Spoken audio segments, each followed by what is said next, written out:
حضرت جبرائیل گزر رہے ہیں، ایک فرشتہ تھا جو معذور پڑا ہوا تھا جس کا نام فطرس تھا. کیا نام تھا؟ فطرس نام تھا.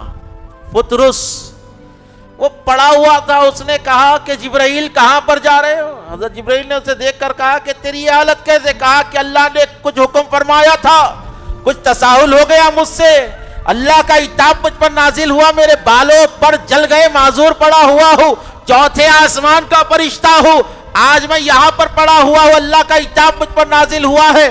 آپ کہاں پر جا رہے ہیں؟ کہا کہ میں سید الانبیاء کی بارگاہ میں جا رہا ہوں تاکہ ان کو ان کے نواسے کی آمد کی خوشخبری دے دوں. کہا کہ جبرائیل کیا ہی اچھا ہو، آپ مجھے ان کی بارگاہ میں لے کر چلے، آپ مجھے ان کے دربار میں لے کر چلے.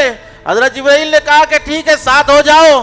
اللہ کے نبی کی بارگاہ میں جبرائیل امی حاضر ہوئے اور عرض کی کہ یا رسول اللہ، اللہ تعالیٰ آپ کو خوشخبری دے رہا ہے کہ آپ کی شہزادی کو حسین تولد ہوئے ہیں، امام عالی مقام کی ولادت پر اللہ مبارکبادی پیش کر رہا ہے. حضرت جبرائیل نے عرض کیا، سلام عرض کر دیا. اس کیا کہا؟ یا رسول اللہ، ایک فرشتہ بھی ہے میرے ساتھ جس کا نام فطرس ہے، عتاب نازل ہوا اللہ کا، بال پر سب جل گئے، آپ سے دعائیں چاہتا ہے، آپ سے شفا چاہتا ہے. ارے میرے نبی کی بارگاہ وہ ہے، انسان تو انسان، فرشتوں کے بھی کام بنتے نظر آتے ہیں تو رسول اللہ کی بارگاہ میں نظر آتے ہیں.